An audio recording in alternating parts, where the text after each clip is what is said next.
ಆದರೆ ನೀನು ತಾಯಿಯಾಗಿ ಯೋಚನೆ ಮಾಡು. ಒಂದು ದೊಡ್ಡ ಅರಮನೆಯಲ್ಲಿ ನೀನೊಬ್ಬಳನ್ನೇ ಬಿಟ್ಟರೆ ಸುಖವಾಗಿರ್ತೀಯೋ, ಅಥವಾ ಒಂದು ಪುಟ್ಟ ಗುಡಿಸಲಲ್ಲಿ ನೀನು ನಿನ್ನ ಮಗಳ ಜೊತೆ ಇದ್ದರೆ ಹೆಚ್ಚು ಖುಷಿಯಾಗಿರ್ತೀಯೋ? ಇದೇನಮ್ಮ ಹೀಗೆ ಕೇಳ್ತಾ ಇದೆಯಾ? ಅರಮನೆ ಆಡಂಬರಕ್ಕಿಂತ ಒಂದು ಪುಟ್ಟ ಗುಡಿಸ್ಲಾದರೂ ಸರಿನೇ. ನನ್ನ ಮಗಳ ಜೊತೆ ಇರೋದೇ ನನಗೆ ಹೆಚ್ಚು ಇಷ್ಟ ಅಲ್ವಾ? ಇದೇ ಮಾತನ್ನೇ ತಾನೇ ನಾನು ನಿನ್ಗೆ ಹೇಳಬೇಕಾಗಿರೋದು. ನಾನು ಆಡಂಬರದ ಅರಮನೆಯಲ್ಲಿ ರಾಣಿಯಾಗಿರೋಕ್ಕಿಂತ ಈ ಪುಟ್ಟ ಮನೇಲಿ ಮಗಳ ತಾಯಿಯಾಗಿ ಮೊಮ್ಮಗಳಿಗೆ ಅಜ್ಜಿಯಾಗಿ ಇರೋದೇ ಹೆಚ್ಚು ಖುಷಿ. ನಿನ್ನನ್ನು ಮಾತಲ್ಲಿ ಗೆಲ್ಲೋದಕ್ಕಾಗಲ್ಲ. ನಾನು ಯಾವಾಗಲೂ ಸೋತು ಹೋಗಿದ್ದೀನಿ ಕಂದ. ಇನ್ನೂ ನನ್ನನ್ನು ಗೆಲ್ಲೋ ಪ್ರಯತ್ನ ಯಾಕೆ? ನಾ ಯಾವತ್ತೂ ವೀರು ಮತ್ತು ನಿನ್ನನ್ನು ಮನೆಯಿಂದ ಆಚೆ ಹಾಕಿದ್ನೋ, ನಿನ್ನ ಮೇಲೆ ಕೋಪಿಸ್ಕೊಂಡು ಕೂಗಾಡಿದ್ನೋ, ಆವತ್ತೇ ಸೋತು ಹೋದೆ. ಆವತ್ತಿನ ಆ ಒಂದು ಕೋಪದಿಂದ ನಮ್ಮೆಲ್ಲರ ಜೀವನನೂ ಬದಲಾಗಿ ಹೋಯಿತು. ಅಮ್ಮ, ಯಾರದ್ದು ಸರಿ ಯಾರದ್ದು ತಪ್ಪು ಅಂತ ಈಗ ಯೋಚನೆ ಮಾಡ್ತಾ ಇರೋದ್ರಲ್ಲಿ ಯಾವ ಪ್ರಯೋಜನವೂ ಇಲ್ಲ, ಅದರ ಅವಶ್ಯಕತೆಯೂ ಇಲ್ಲ. ಕೈಕೇಯಿ ದಶರಥ ರಾಮನ ಕಾಡಿಗೆ ಕಳಿಸಿದ್ರು ಅಂತ ನಮಗೆ ಅವ್ರು ಮಾಡಿದ್ದು ತಪ್ಪು ಅಂತ ಅನ್ನಿಸ್ಬೋದು. ಆದರೆ ರಾಮ ಕಾಡಿಗೆ ಹೋಗಿದ್ದಕ್ಕೆ ತಾನೇ ರಾವಣನ ಸಂಹಾರ ಆಗಿದ್ದು, ಧರ್ಮಸ್ಥಾಪನೆ ಆಗಿದ್ದು. ಈ ಭೂಮಿ ಮೇಲೆ ಏನೇ ನಡೆದ್ರೂ ಅದಕ್ಕೊಂದು ಕಾರಣ ಇರತ್ತಮ್ಮ. ನಾವು ಬದುಕಲ್ಲಿ ಇಷ್ಟೆಲ್ಲ ಪಾಠ ಕಲ್ತಿದ್ದೀವಿ ಅಂದರೆ ಅದಕ್ಕೆ ನಾವು ತಗೊಂಡಿರೋ ನಿರ್ಧಾರಗಳೇ ಅಲ್ವಾ ಕಾರಣ. ಹಿಂದೆ ಆಗೋಗಿರೋದ್ರ ಬಗ್ಗೆ ಯೋಚನೆ ಮಾಡ್ತಾ ಕೊರಗೋದ್ರಲ್ಲಿ ಯಾವ ಅರ್ಥನೂ ಇಲ್ಲ ಅಲ್ವಾ?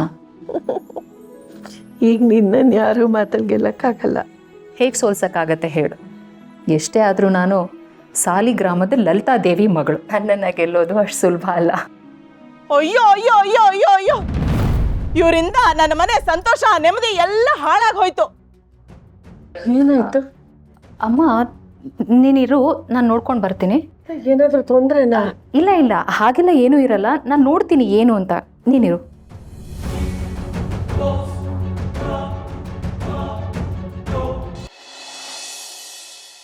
ಇವ್ರಿಗೆ ಮನೆ ಬಾಡಿಗೆ ಕೊಟ್ಟಿದ್ದಕ್ಕೆ ನನ್ನ ಮಗಳನ್ನ ಇವ್ರ ಮನೆ ಕರ್ಸ್ಕೊಂಡು ಅವಳು ಕಿವಿ ಚುಚ್ಚಿ ನನ್ನ ವಿರುದ್ಧ ಸಂಚು ರೂಪಿಸ್ತಾ ಇದಾರೆ. ನಿಮ್ಮನ್ನೆಲ್ಲ ಸುಮ್ನೆ ಬಿಡ್ತೀನಿ ಅನ್ಕೊಂಡ್ರ? ಆ ಬೀದಿ ಬೀದಿಯಲ್ಲಿ ನಿಲ್ಲಿಸ್ತೀನಿ. ಸುಮ್ನೆ ಬಿಡಲ್ಲ ನಿಮ್ಮನ್ನೆಲ್ಲ. ಯಾಕೆ ಕೂಗಾಡ್ತಿದ್ಯಾ? ಮುಚ್ಚಬಾಯಿ. ಇಂದ್ರಮ್ಮವ್ರೆ, ಒಂದ್ಸಲ ಓಕೆ, 2 ಸಲ ಓಕೆ. ಈ ಥರ ಪದೇ ಪದೇ ಮನೆ ಮುಂದೆ ಬಂದು ಗಲಾಟೆ ಮಾಡಬೇಡಿ. ಮನೆ ನಮಗೆ ಬಾಡಿಗೆ ಕೊಟ್ಟಿದ್ದೀರಾ ಹೌದು, ಹಾಗಂತ ಬಾಯಿಗೆ ಬಂದಂಗೆಲ್ಲ ಮಾತಾಡ್ಬೇಡಿ, ಚೆನ್ನಾಗಿರಲ್ಲ. ಏನ್ ಚೆನ್ನಾಗಿರಲ್ಲ? ನಾನೇನ್ ಅನ್ಬಾರ್ದು ಅಂದೆ ಈಗ? ನಾನೇನು ಅನ್ಲಿಲ್ಲ. ಇಲ್ದೇ ಇರೋ ಕೋಪ ಎಲ್ಲ ಬಂದ್ಬಿಡುತ್ತೆ ನಿನ್ಗೆ. ಇಂದ್ರಮ್ನವ್ರೆ, ಒಳ್ಳೆ ಮಾತಲ್ಲಿ ಹೇಳ್ತಾ ಇದ್ದೇನೆ. ಸುಮ್ಮನೆ ಕೋಪ ಮಾಡ್ಕೊಂಡು ಕೂಗಾಡಿ ಮಾತಾಡೋದ್ರಲ್ಲಿ ಅರ್ಥನೇ ಇಲ್ಲ. ನೀವು ಅವತ್ತು ನಮ್ಮ ಅಪ್ಪನ ಬಗ್ಗೆ ಏನೇನೋ ಮಾತಾಡಿದ್ರಿ ಅಂತ ನನಗೆ ಕೋಪ ಬಂದು ನಾನು ನಿಮ್ಮ ಹತ್ರ ಏಕವಚನದಲ್ಲಿ ಮಾತಾಡಿದೆ. ಅದಕ್ಕೆ ನನಗೆ ಬೇಜಾರಿದೆ. ಆದರೆ ನೀವು ಈ ಮನೆಗೆ ಸಂಬಂಧಿಕರು, ಆ ಸಂಬಂಧ ಗೌರವ ಕೊಡಿ, ಬೆಲೆ ಕೊಡಿ. ಏನು ಸಂಬಂಧನ? ಯಾವುದೇ ಸಂಬಂಧ? ನಾನೇನ್ ಇಷ್ಟಪಟ್ಟು ಈ ಮನೆ ಮಗಳನ್ನ ನನ್ನ ಮನೆ ತುಂಬಿಸ್ಕೊಂಡ? ಕದ್ದು ಮದುವೆ ಆದವಳಿಗೆ ಬಾಯಿ ಬಂದಂಗ್ ಮಾತಾಡೋಳ್ಗೆ ಎಷ್ಟು ಗೌರವ ಕೊಡ್ಬೇಕೋ ಅಷ್ಟು ಸರಿಯಾಗಿ ಕೊಡ್ತಾ ಇದ್ದೀನಿ.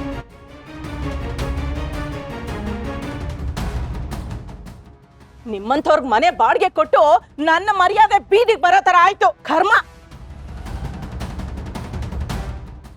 ಇಂದ್ರಮ್ನವ್ರೆ, ಏನೇ ಇದ್ರೂ ಕೂತ್ ಮಾತಾಡೋಣ. ಯಾಕೆ ಈ ರೀತಿ ಕೋಪ ಮಾಡ್ಕೊಳ್ತಿದ್ದೀರಾ? ನೀವ್ ಯಾರ್ರಿ ಮಾತಾಡಕ್ಕೆ? ನಿಮ್ ಹತ್ರ ನನಗೇನ್ರಿ ಮಾತು? ನಾನ್ ಯಾಕೆ ನಿಮ್ ಹತ್ರ ಮಾತಾಡ್ಬೇಕು? ನಾನು ಮನೆ ಕೊಟ್ಟಿದ್ದು ಅಲ್ಲಿ ನಿಂತಿದ್ದಾನಲ್ಲ ದೊಡ್ಡ ಮನುಷ್ಯ, ಆ ಅಪ್ಪನ್ಗೆ 3 ಮತ್ತೊಂದ್ ಜನ ಇರ್ತಾರೆ ಅಂತ ಕೊಟ್ರೆ ಆಶ್ರಮಕ್ಕೆ ಸೇರ್ಸ್ಕೊಳತಾರ ಎಲ್ರು ಸೇರ್ಸ್ಕೊತಾ ಇದ್ದಾನೆ. ಇದನ್ ಕೇಳೋದ್ ತಪ್ಪ? ಕೇಳಿದ್ರೆ ನನ್ ಮೇಲೆ ಜೋರ್ ಮಾಡ್ತೀರಾ?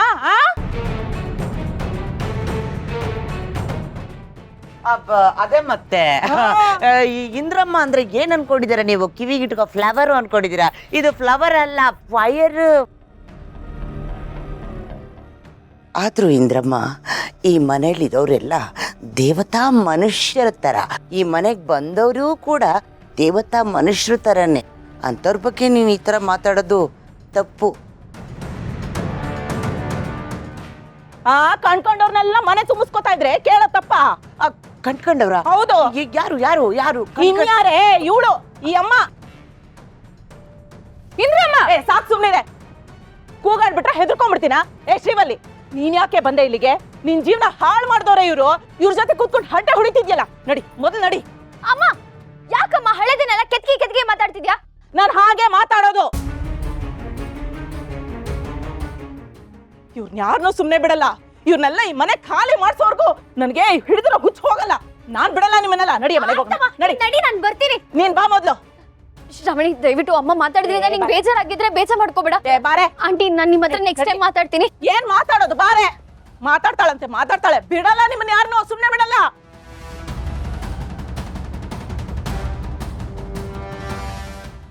ಆದರೂ ಇಂದ್ರಮ್ಮಂಗೆ ಈ ಮನೆಯವ್ರ ಮೇಲೆ ಯಾಕೆ ಇಷ್ಟೊಂದು ಕೋಪ?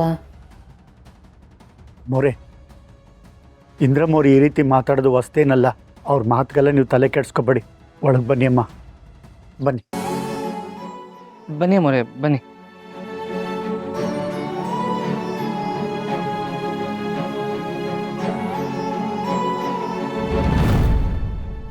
ಅಲ್ಲ, ಇಂದ್ರಮ್ಮನ ಬ್ಯಾಟ್ರಿ ಫುಲ್ ಆಗಿದ್ದೇನೋ ನಿಜ. ಆದರೆ ಅವಳು ಬಂದು ಆಡಿದ್ದು ನೋಡಿದ್ರೆ ಹುಚ್ಚಿ ಥರ ಇತ್ತು. ಯಬ್ಬೋ ಒಂದ್ಸರಿ ಬಂದು ಗೆಬರಾಡಿ ಹೋಗ್ಬಿಟ್ಲಲ್ಲ. ಏನಾರ ಅನ್ಕೊಂಡ್ಲಿ ಈ ಮನೆಯವರು. ಈ ಇಂದ್ರಮ್ಮ ಅನ್ನೋಳು ನನ್ನ ಕೈಯಲ್ಲಿರೋ ಅಸ್ತ್ರ. ಈ ಅಸ್ತ್ರದಿಂದ ಈ ಫ್ಯಾಮಿಲಿನ ಡ್ಯಾಮಾಲಿಸ್ ಮಾಡ್ತೀನೋ ಬಿಡ್ತೀನೋ ಅದು ನನಗೆ ಗೊತ್ತಿಲ್ಲ. ಆದರೆ ನಿಮ್ಮನ್ನಂತೂ ನೆಮ್ಮದಿಯಾಗಿರೋಕ್ಕೆ ಬಿಡೋದಿಲ್ಲ ನಾನು. ಇದರಿಂದ ನನಗೊಂಥರ ಮಜಾ ಸಿಗುತ್ತೆ. ಇಂದ್ರಮ್ಮಂಗೆ ಹುಚ್ಚಿಡಿದ್ರೆ ಯಾವ ಹಾಸ್ಪಿಟ್ಲಿಗೆ ಕರ್ಕೊಂಡೋಗ್ತಾರೆ?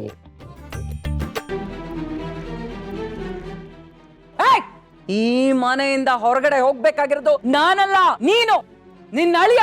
ಇದು ನನ್ನ ಮನೆ. ಈ ಆಸ್ತಿನೆಲ್ಲ ನಾನು ನನ್ನ ಹೆಸರಿಗೆ ರಿಜಿಸ್ಟರ್ ಮಾಡಿಸ್ಕೊಂಡಿದ್ದೀನಿ. ಈ ಮನೆಯಿಂದ ನೀವೆಲ್ಲರೂ ಆಚೆ ಹೋಗ್ಬೇಕು.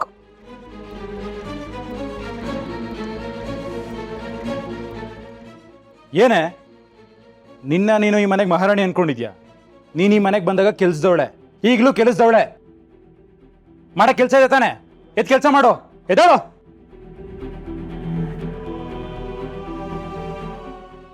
ಅಂತೂ ಅಮ್ಮ ಮಗ ಸೇರ್ಕೊಂಡು ಈಟೆಲ್ಲ ನಾಟಕ ಮಾಡಿ ಅನ್ಯಾಯ ಮಾಡಿ ಮೋಸ ಮಾಡ್ಬಿಟ್ರಲ್ಲ.